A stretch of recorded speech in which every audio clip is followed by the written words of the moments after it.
Octane Media. We're doing the garage interviews, garage days talks, and we decided we had some derby already, so we'd get a little bit of mud action in this week on our trip.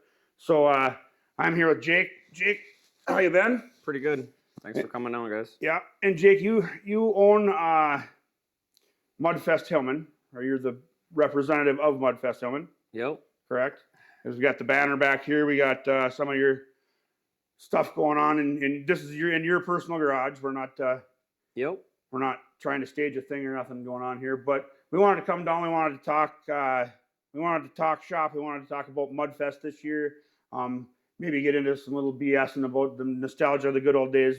Maybe after we get done with, what your itinerary is this year, what your dates are, what you got going on, and you actually do it twice. And I don't know if everybody's that follows our platform, if they actually realize that you have one big major event, which is your Memorial Day weekend event, and then you have like a much more relaxed, low key, kind of a fall promotional. Hey man, we did it, sort of party afterwards.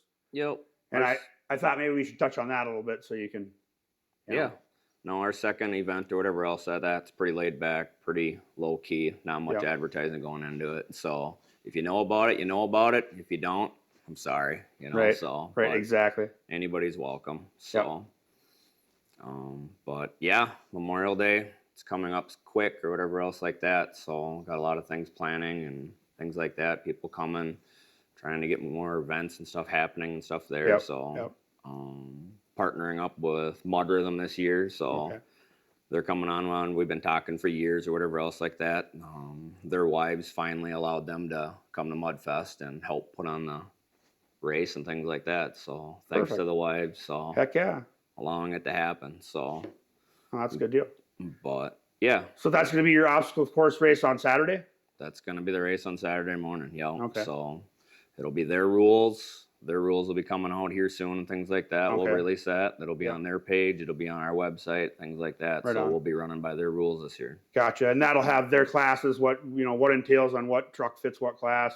It'll probably have a description of payouts, I imagine, as well, once that's figured out, right? Yep. Cool. Yep.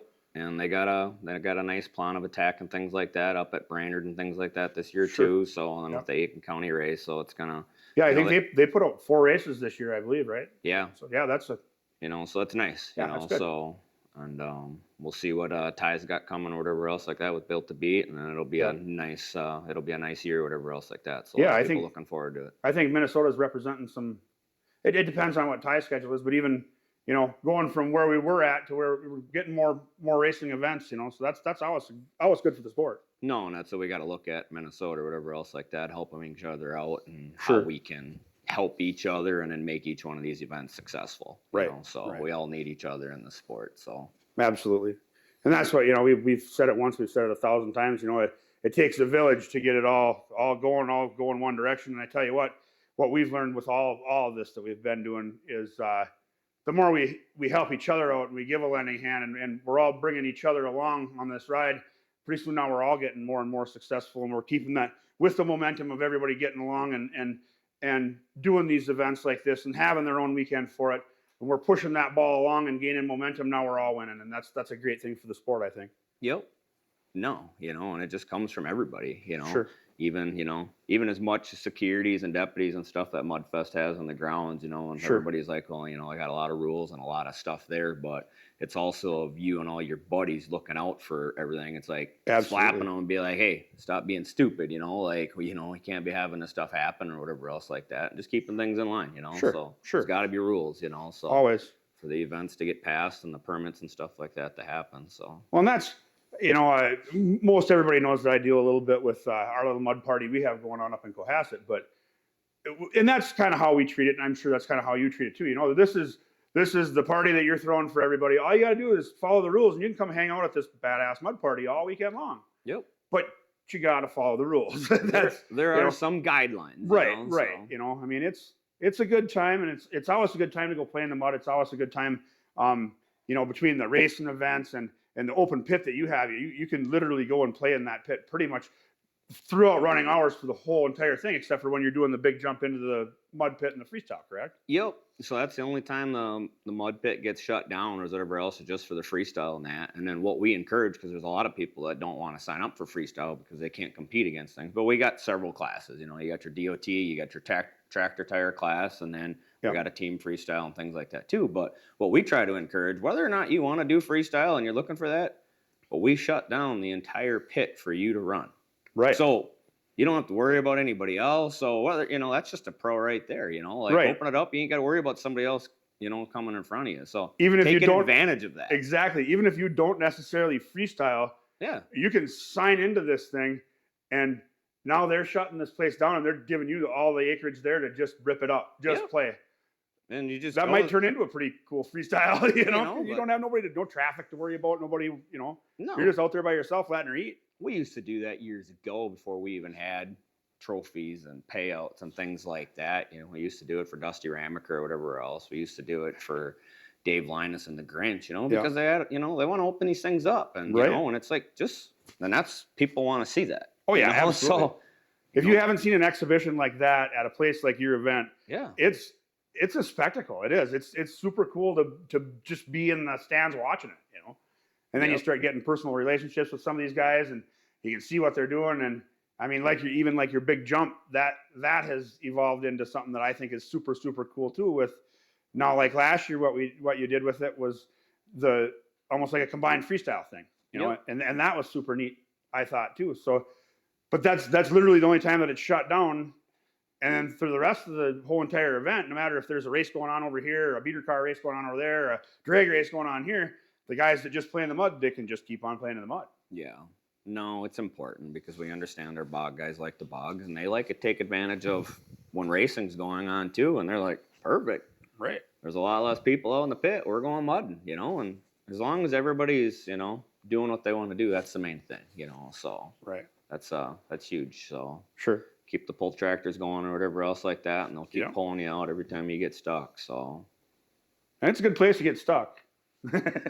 Yeah, we hauled over 200 loads of peat in last year, or whatever else, into the mud pit, and you can tell out there. But this year we didn't get as much peat hauled. We got some hauled into the ATV pit. We got some hauled in.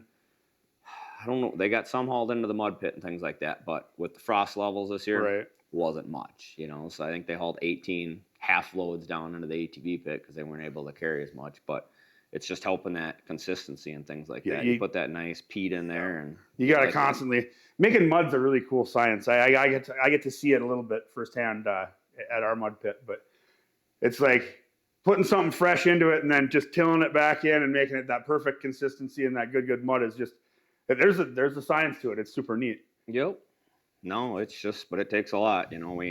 As much as the trucks wash and things like that with all of our fire hoses that we have set up, I think we got like 6 fire hoses set up to wash the truck, so that helps keep some of the dirt and stuff there and helps from it not bouncing down the road when it goes. But it still is amazing how much dirt disappears every year or whatever else like that too. So just trying to maintain and keep that stuff going, you know, it takes a lot. So yeah, if you weren't adding to that and if you weren't stirring that stuff up, even like you said with your ATV pit, you know, you'd eventually just corkscrew yourself a hole in the ground, and that's where you'd be, you know. Yeah, and it would just be a lake, you know, it'd just be a puddle of water, you know, and pretty soon it just keeps getting deeper and deeper, you know. So it's been quite a few years, but you know, years ago we had taken all the black dirt and pushed that out, and then we pushed clay back into the mud pit to bring the floor back up in it somewhat, and then re-push that back on. And it was neat because Google Earth was taking their photos at that time, whatever else too. So the next photo on the, you know, you could see is all the dirt piled over here, and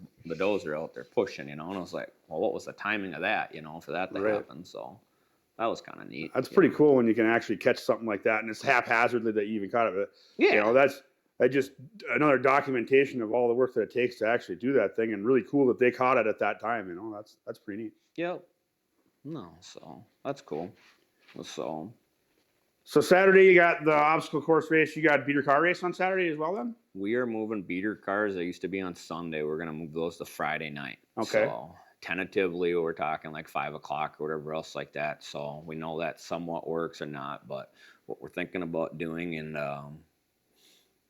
we do it every Labor Day for fun and things like that, but we're thinking about doing UTV barrel racing.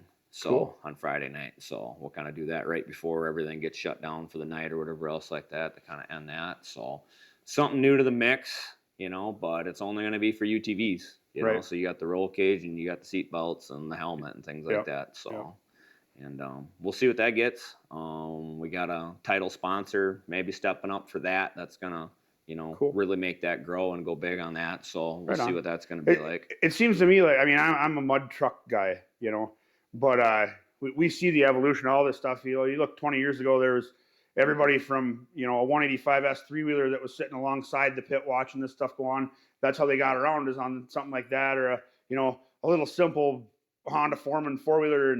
And now as everything progresses and everything gets bigger and louder and faster and stronger, now you see all these side-by-sides out there and these UTVs that, you know, like people like us, we see that sort of thing like, well, how big is the box on that? I always think, how much barbed wire can I fit in this thing? You know, that's how I judge a UTV. And then you get to one of these events and you see this thing that's, I mean, it's a freaking rally car, you know, with no box on the back of it. Right, with no box. Yeah, there's no utility in that, you know. But to see that evolve and to be able to include those guys, that's cool too, you know. No, it's important, you know, to try to involve everybody and the most people that you can. It helps out everybody again and just making memories and stuff like that. So but yeah, so that kind of talks about Friday. Saturday we're gonna start out the day or whatever else like that again down at the pit party down on the pit down in there where the trucks get staged before the races and stuff like that. We'll have autograph card stock again or whatever else like that. The kids really enjoyed it.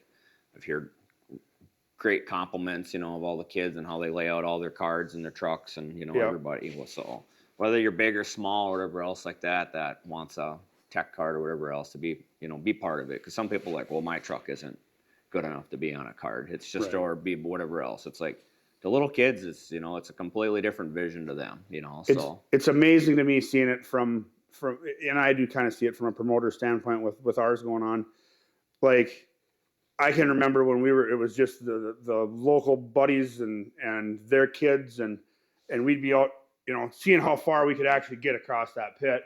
And then you come back and you're sitting around the bonfire and you look and the kids got their Matchbox cars out and they're like, well, this is so-and-so and he got this far. And they're reenacting what you just did as a big kid playing out in the pit. And it's like, wow, you know? So it doesn't necessarily matter if you got the big shiny truck or not. A lot of them kids are looking up to, you know, their uncle doing that and in what he can afford out there and playing in that pit with, you know, something that might be pretty close to stock, but he found a set of wheels and tires to throw on her. And that's just as fun, I think, too, you know? Well, you got to understand, too, is just like some days it's like we all started out small. I mean, if you'd have every card or every photo of Dusty Ramick or whatever else like that from when he started, you know, and he's had several trucks. We've all had, you know, different things that grow, you know, and there's not many people that just stepped right up into the top and just kind of went from there. So just seeing that growth, and you might have a little one this year, but next year, you know, you're growing. Some of these guys are evolving and they're going quick, you know, what they're building. On the race side of it, I've seen just in the past 2 or 3 years, like there was a point there where it was big trucks, high horsepower, you know, scoop tires. Oh boy, yeah, this guy's got some traction issues going on, but everything was kind of cookie cutter and it was like kind of all the same. And then I'm not going to say who may or may not have turned it into more of a buggy style run, and all of a sudden the suspension started getting lower and more ergonomical and kind of made this thing into a rally truck almost. And you watch the progression of how that race truck evolved just in the past few years, you know. In my opinion, there's one or two ways they go. They either go really big, high horsepower, loud and obnoxious, or they go low slung, sleek, and hope this thing handles like a dream, because you're probably, what you're losing in horsepower, you're making up in your driving style and the fact that it handles better, you know. No, definitely. It's definitely changed, and it's just people are just constantly pushing each other, and that's what it's like, you know. So, and that's part of the friendly competition. I think all these guys shake hands and have a beer afterwards, you know. Well, not all of them, but for the most part. There aren't too many real bad rivalries out there. But yeah, they're pushing each other every day for a tenth of a second sometimes, you know. Oh yeah, I mean, you look at John Cruda. I mean, you know, when you talk about a small truck and things like that, and We used to, my little cousin Mindy used to be, they used, gunning for each other or whatever else like Sure. that. And then Cruda and I with Big Green and whatever else in our class, Yeah. and how he's just way past everybody, and now everybody's gunning for Cruda. Right, Cruda right. never thought he'd be going after bare bones one day or whatever Right. else. What do you talk with him how many years ago? But it's just how that stuff works. Sure. So, Sure. but yeah, so it's great. So yeah, we got the pit party there. Yep. And then we're going into the mud rhythm race right after that. Right so on. It'll be with their rules, regulations, and their racing series or whatever else, how they're going to do it throughout the rest of the year like they normally do. Yep. And then right after that follows is our Power Wheels race. Yep. So somebody just this morning messaged me or whatever else, and they're like, Jake, what else can we do to get kids racing more? Because that's one of the funnest things to watch. They love doing it, Keeps them involved. It keeps a smile on everybody's face, for real. Yep. And, and the more you have or whatever else like that, last year we had a pretty big group, and it's like, we probably should have grouped them up and, if there are 6 kids, run 3 at a time, and then they can come back and run, so that just gives them another time to run. Give them heats and features or something. Yeah. Make it a blast for them, yeah. Yep, instead of just getting it over. So that's important. So we got to put some thought into that, and then we'll see how that works. Sure. Sure. That's like a down and back, and your classes literally go by age on that, don't they? As far as your Power Wheels go right now. Yes. What'd be awesome is if you could think about, like I know that the Derby guys do it all the time. They do an actual Power Wheels Derby, and the promoter will put it out there year after year, like, hey man, anybody throwing one of these things away? Because you can hook a DeWalt battery to them, and you can always find ways to tune this thing up and get it working again, as long as that electric motor still goes, Yep. And what I found out is, a lot of these guys, that they'll just take whatever donations they can get, and if they can't use them for this, they repurpose them for that, or they got parts for, and then they let all the kids just sign up and go play with them. And that to me, that's one of the funnest things to watch for those guys. Yeah. It's getting those kids involved, and they're literally part of the show then. Well, and it's just getting these Power Wheels modified and things like that too. Watching the dads, they want to work on them just as much. Oh, yeah. I had fun with my 2 little girls while it lasted or whatever else like that. Wish I would have done more. Yeah. I know Kranovich had a lot of fun with his boys or whatever else like that doing that. And I know Cruda just helped out one of his best friend's sons building something last year too, but they're all part of it, and everybody looks forward to doing that someday with their kids. Right. I know Tony Sell did some, Power Wheels racing. And, yep. Daniel Neeson was riding that crazy. I mean, they got into it, and it's just, it's a fun thing to, it's what you want to be, is, getting them part of things. So. Absolutely. So. Yeah, it's just as much their weekend to have fun. Yeah. Absolutely. And then with Mudfest or whatever else like that, it's getting more and more family friendly and things like that over the years. I mean, last year, we keep track of all the kids that are coming through, but last year we had like 440 kids coming into the event versus the year before was a couple hundred, so that's progress on. Absolutely. How great that is for. And if your event makes an impression in that kid's head, and that dad might just be getting into mud bogging a little bit, and, he got some nice tires, and the kid's all for it, and dad's all for it. Now it's easier to tell mom, hey, we got to hit Mudfest again this year, Yep. And I know fun for the whole family. Come on. And I had seen a comment here a while ago on Facebook, whatever else, and people were asking about where they're going to go on Memorial Day weekend. A couple things out there, and they're like, my kid's really a sucker for that slip and slide up there. Heck so yeah. It's really hard to talk them, like where we're going to go, and they're like, they want that slip and slide. So that's been really good for Mudfest too. So them kids get over there, and they're waking us up in the morning wanting the water pump turned on, and then it's dark or whatever else. We need to go over there and shut it off. And they're still on it. They don't want it shut down. So, so that's huge too, It is. It all helps. When you had that vision how many years ago, you really didn't know what it'd be like or how it'd work, but it's worked out well. So, right on.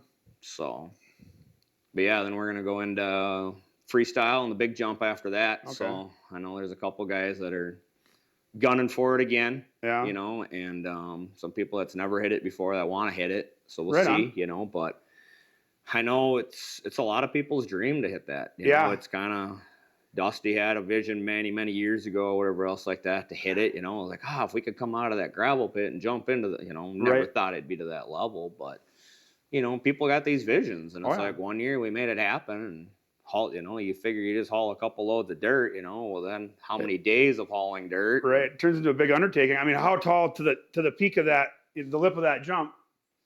Well, you're starting from down under, underground level, and then you're coming up, Sure. So, yeah, like some people say, it's just like you see it on the internet or whatever else. The videos don't do it justice until you're there in person, and you're like, somebody's gonna hit that. Like the first time we ever built, like whoever would think about doing that, right. And it's been working out well, but it is. It's like the Hot Wheel jumps. When I was a kid, if you could take your Hot Wheels and you could bend that last run like this, and then put your jump there, it looks like it slingshots them way better. So then you look at what you got going on there, where you're going down into a sand pit and then back up like this. And I took still pictures of it last year from about every angle I possibly could, just because like there's a point where you're standing next to it, like when you had the trucks parked there, it was perfect to actually show you what. So I'm standing here like this, and I take a picture, and all you can see is the tread on the bottom of the truck tires. And it's like it's that big, and we're down in the bottom of the pit. Yep. And then you come around to the top, and I got lucky enough I knew that the jump was coming, and I wanted to get some good pictures of Jared. So you guys let me come right up underneath the jump, and I'm like standing by this thing going, like taking a picture like this and looking at it, and I go, no, I got to back up 30 feet because it's that big coming out of the ground too, Yep. So I got lucky, and I got a really good spot to take a still picture, and I think that one, I don't know, I always tease because it looks like I think he's in orbit. It's just an obnoxious truck and then a couple clouds. So that was the shot I was looking for. I know everybody else got other neat stuff too with that, but yeah, that's always a cool event for me. I always look forward to that, and I'm good buddies with Jared. So every time he tries to hit that thing, I want to see it. So. Well, yeah, no. It was unfortunate that, he rolled over or whatever else towards the end or whatever else like that last year. And especially after he just put a wrap and just got it nice and neat, but it's just like, it was nothing to do with the big jump or whatever else like that, the landing, everything else like that. It was just when he got through over to the other side and then kind of hit that little berm and he decided to turn, it was just rotating the wrong way, at the time. So it was very unfortunate, so. And that can happen anytime. And I don't know if you watched the interview that I did with him, but I jinxed him. I told him to stay off his lid when I did the interview the day that he got it wrapped. He told me, yeah, come on out to the garage and do an interview, Yep. And we did. And I was kind of teasing him about his flippy that he did in Aiken a couple years back, and then he put all this money into this wrap. And I'm like, come on, bro, keep her tire side for a while anyway. Yep. And I was one of the first people over there when he climbed out and he was hauling doors back off his, freshly wrapped buggy. And I kind of had my head down and I'm like, hey, man. And he's like, don't say nothing to me. Talk to the wife. And I was like, oh, yep.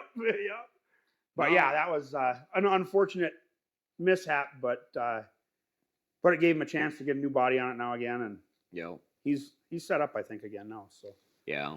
No, it was just like when I rolled Mudslinger when I was racing it for Chad too, and I ended up rolling it and whatever else like that. And it was just like, and then we were going to talk about putting a new body and a wrap on it. And I'm like, if you do all that this year, next year, I'm going to be scared to drive it. And he's like, well, we don't want you to be scared to drive it. I want you to drive this thing, And it's like, so then we went another year with it all dented up. It still looked, from the distance, whatever else, still had the wrap and everything on it. It was just dented, Sure. So. Still makes good pictures. Yep, so, but it's that mentality or whatever else. It's like, I don't want to be denting this thing up again. I mean, you drove it, for how many years without rolling it, obviously rolled it his very first time. Yeah. Again, Mudslinger was rolled its first time out, first weekend. And so, yeah. No, so looking forward to that. We want to see how we can step up the big jump, whatever else like that, to try to draw some more trucks from out of state and things like that, because a lot of people talk about that. So it's just trying to figure out, it takes the right caliber truck. Not any truck can hit that. And I'm not going to allow any truck just to hit it either. So some people are like, well, why do you care? I'm like, I don't want anybody hurt or whatever else like that. And it's like, I don't want anybody to, to hit that jump and destroying their stuff. That's not what I look for. And there's definitely, when you look at the ergonomics of that thing, there's a target landing spot. You got to have enough, for one, you got to have enough clankers to hit it fast enough to get to this spot. Then you have to have the machine that can make it there and land safely. There's some stuff that goes into that. It's a big undertaking. You got to have some cojones to hit that sucker. The first time, whatever else that we were going to hit it, Rob Streeter and Dusty were here and they're looking it up, and we had the guardrail up at that time, and they're like, well, you going to take the guardrail down? I'm like, no, you got this. And then I was like, Oof. do you have it? But I'm Right. like, that's what makes the show a little bit more, so. Right. And it was just like, and they're just, can we do it? You don't know until the first time, Right. so, but we ended up taking it down and putting a ribbon up on it or whatever else like that. And the ribbon just flexed from the tire or whatever else like that, from like a rear tire or whatever else. So if anything, it would have just fucked him a little bit, but he had her, Oh, yeah. so. Yeah. But at that point in time, he wasn't able to drive down to the pit. He had to back all the way up to the back wall, and this is as much of a run I could get at it. And he all into it, that very first time. So Yep. no, so yeah, when you don't realize what's going on, that was one of the things that Nathan Benson and I were talking about. Don't even know what's going on. We're walking around, we're talking to some guys, might have been partying a little bit back then in our youth, and all of a sudden, wah, wah, wah, wah, wah, and here comes this truck. Just what the hell just happened? We didn't realize it was going on. It was one of the coolest things I ever saw, though. And I mean, for our local community, we sat around Cohasset talking about, did you actually see what just happened at Mudfest? I can't believe that, The first time we saw that jump, we talked about it for months. Oh, yeah. Yep. Well, the thing that, is just kind of one of those things is just like, Dusty and I talked about or whatever else, but you don't want to advertise it and you don't want to commit to it, because then if he chooses not to hit or whatever else, like he's got a choice. Nobody else had any other acknowledgement. Nobody was, you didn't lead up to some big thing and then disappoint everybody. If it happens, great. But yeah, there was a gentleman sleeping in the camper right behind where he left from, and trust me, every year he comes and asks me when's it happening, because he ain't missing it again, So. Right. But he was upset. Yeah. But like I said, it caught us a little bit off guard. We'd heard rumblings that something was going to happen, and we were, it's obvious that the jump was there, so we kind of knew what was going on, but we didn't really know when or anything like that. And all of a sudden it happened, and we were all just like, holy crap. Like, I get it now, that's freaking intense. Yep. So, so still going to have that spectacle, but then we still have the rest of the weekend to talk about. You have some mud racing to do, some straight line mud drags going on too as well, right?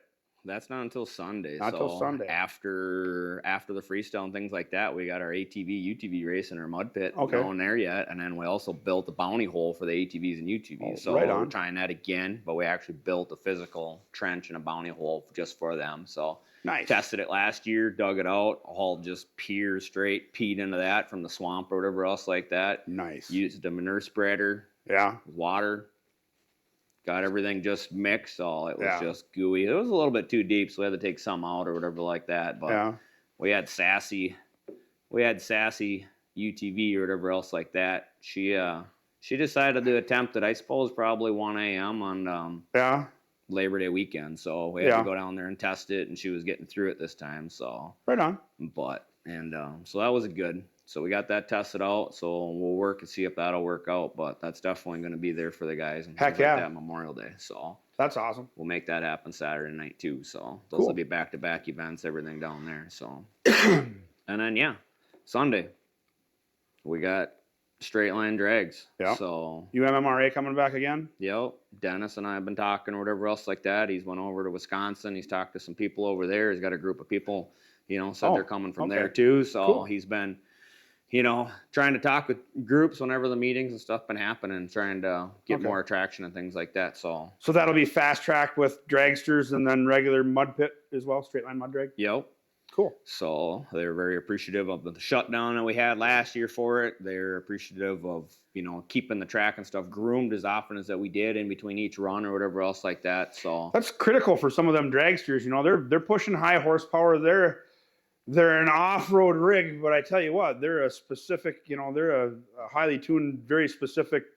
They like it when that fast track is manicured, and it sure shows when they hit the giggle pedal out there. It's sand flying, or the good groomed track flying 400 foot in the air off them tires, and a couple seconds it's over. It's like, what just happened? With No Limit being out there last year with the drone, and he said how many feet up off the ground he was, and they said, and he says when the mud comes shooting past my drone, when I don't know what he said, if he was 200 or 300 feet in the air, and it's coming by my drone, like up here, it's like I didn't want to be hit by it, so that's why I went up higher, and the stuff's still coming by my drone, and he's got clips of that or whatever else too, and it's just, it's amazing how far that stuff is flying or shooting or whatever else too. He says, well, I'm going to pop my drone up here, and we actually got to know each other really well over the weekend last year when we were there, And he said, so I'm gonna pop my drone up here.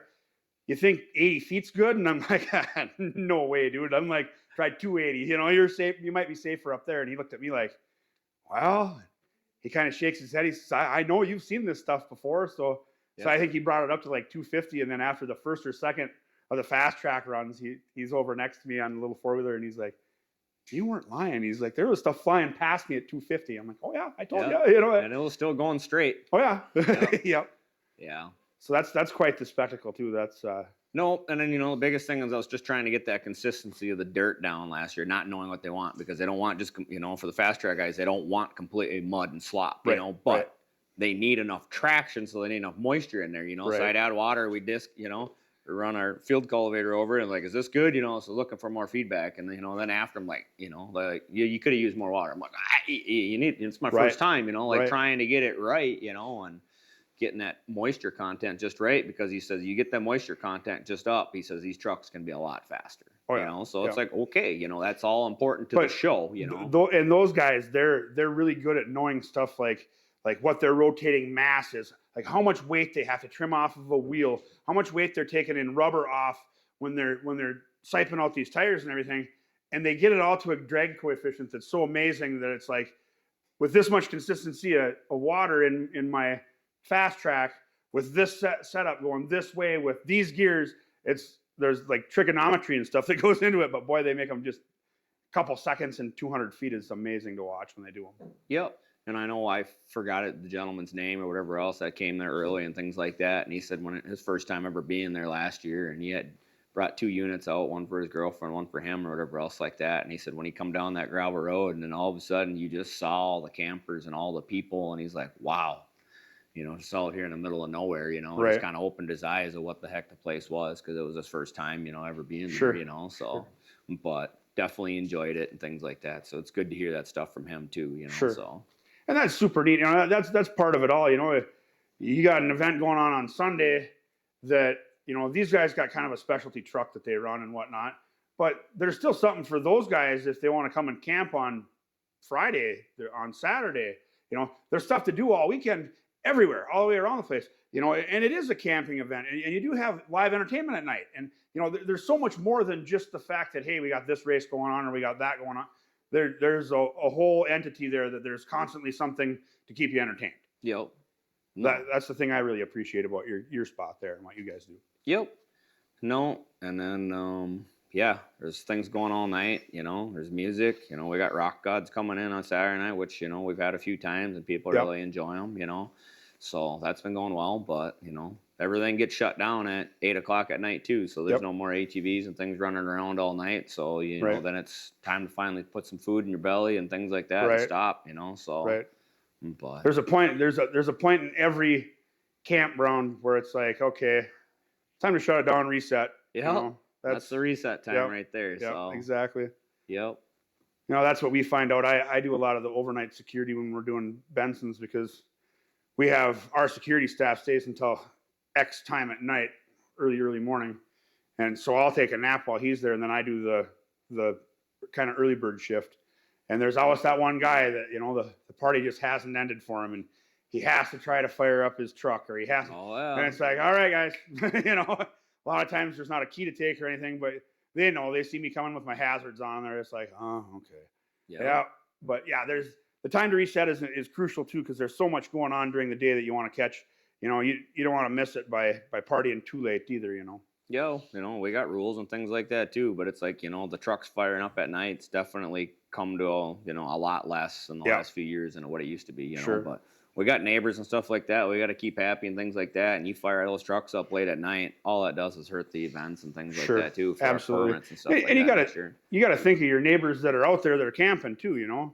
Oh yeah. I mean, we all try to respect each other so that way we can all get along and do it again next year. No, and that's why we kind of got a family camping area too, so there's no noise after 11. You keep it on the down low, and some people are like, I don't want to camp in the family section. And the next year, somebody new came there, and they went down where it was rowdy till 1 a.m. And they're like, we had fun, but we're gonna go over to the family camping next time or whatever else, and then we'll just walk down to the rowdy part. Exactly. We see more and more of that where it started out where 3/4 of the campground was pretty loud.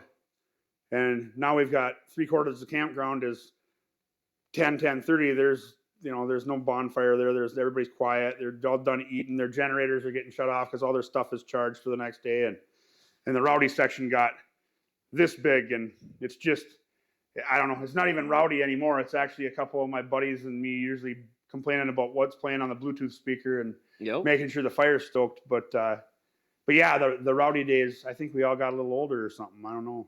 Yeah. We ain't all kids no more. That's right.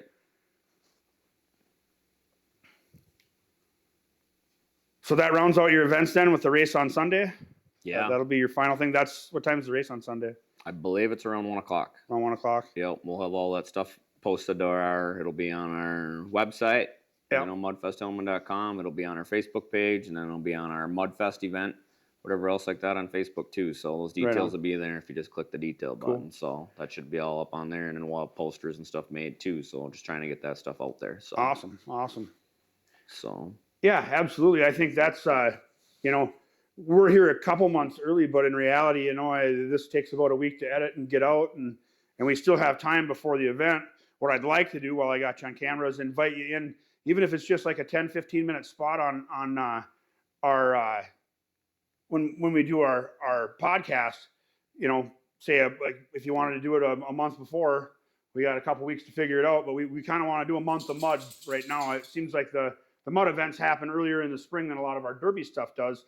And if we can give you guys the shout out and what's going on and get our mud fans that follow us excited about your event and what's going on there. Like I said, a quick pop on when you have your time set for your itinerary and the payouts and stuff like that. Good time to regroup with everybody in the internet world and tell them, what they get as far as the itinerary as well on our podcast. So, yep. No, we're going to be coming out with a bunch more information and stuff like that soon too. So it'll be just coming out here on social media. So right on. Ticket sales will be coming here soon on Eventbrite. Yep. So all that stuff will be happening, so. And you do prepay on that, so you can just buzz up to the gate and it just helps, but you're guaranteed to get in. You buy on Eventbrite, you're guaranteed to get in because we do have a capacity limit on our grounds, by our Morrison County and things like that. Yep. So we do have a limit. So years ago when people have traveled, umpteen hours, and I know we lost a lot of patrons and people that won't come back because of that, but we never had that option of that ticket sale. So, and if you can't get there on Friday morning or whatever else like that, sometime it's like, well, you buy your ticket. If you're going to be able to show up Saturday morning, then you're good for the weekend. You're not gambling, taking that chance or whatever else. You just buy it, you're good to get in then. So. And ideally what you do is you plan for this event year after year after year, because every year it changes, evolves, it gets a little bit better, it gets a little bit cooler. This changes, that changes, the apparel changes, the trucks are all evolving and stuff like that. So if it's you guys do it the same weekend every year, but by the time I leave there, I always have next year try to, I got it etched in my mind, well, we got to do this different and I want to be there. I like getting there like Thursday night, and that way I know everything that's going on. I'm not missing any of the action, Yep. Some people with work and whatnot, they might not be able to get there until, gotta work Friday till 3. What do we do? You can have everything loaded, but you're still got that. Oh yeah. Still got that haul there. No. So that's where that prepaid ticket sales that makes a lot of sense. Yep. And you're getting there. Yeah, it's guaranteed. You're locked in. So there's a spot for you. So. Right on. So yeah, it's helped out. Yeah, that's good. That's good. And you still can do the old school way. You can still wait in line. You can still hope to get the ticket at the gate. Either way, you got to wait in line. Right. You can't bypass the line or whatever else. You still got to do your waiver and things like that. So it doesn't scoot you through, but it just guarantees you to get in. So. I know. I did notice last year when, even when we pulled up there, just a little car in the middle of a line of traffic where there's some big trucks getting pulled in and whatnot. But your staff was a quarter of a mile down the driveway with clipboards. And we were all getting filled out. So by the time we got up to where we were actually getting in, it was just a quick. Yep. I think they handled that really well. And then in as many places I've been where the line is almost obnoxious, it's almost like I can't believe we're still sitting in this line. That one moved really well. I didn't get too frustrated with it at all. I know at some parts of the day you can run into a. I know some people, they leave in the morning on Saturday morning to go get some, and then they want to get back in, and they're like, God, we were in line for an hour, and it's like, well. That's why you bring everything in when you come. It's trying to think about that stuff, but right. Yeah, we only got, there's only so much you can do coming in, but, we're going to try to scoot that into 2 lines coming in to kind of split them there a little bit, but you still got to have your exit, Yep. So yep.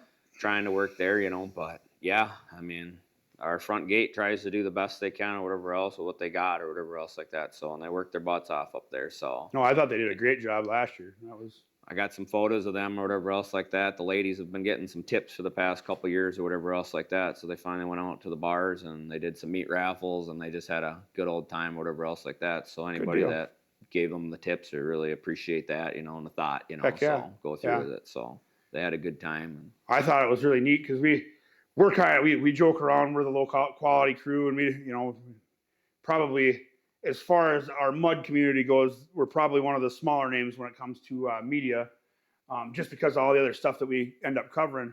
But we came pulling up to get in, and right away the ladies at the gate were like, "Oh, we know exactly who you are, you know, and you need this many passes."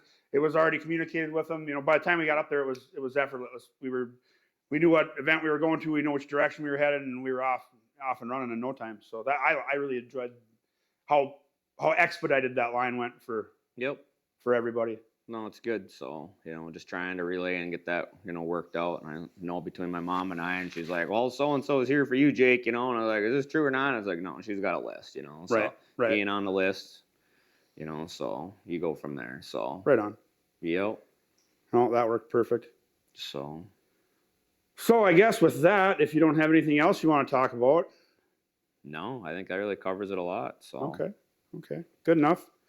Well, it's always a pleasure coming and hanging out with you. Like I said, I hope we can get you on the podcast once we have some final details all hammered out, and that way you can know exactly what times these events are going to start and stuff like that. We can throw that information out for everybody once again, and hopefully get some more eyes on a great mud event, the first mud event of the year, the only one to be at for Memorial Weekend. To you know, come on out to Mudfest. I'm going to be there all weekend trying to cover some.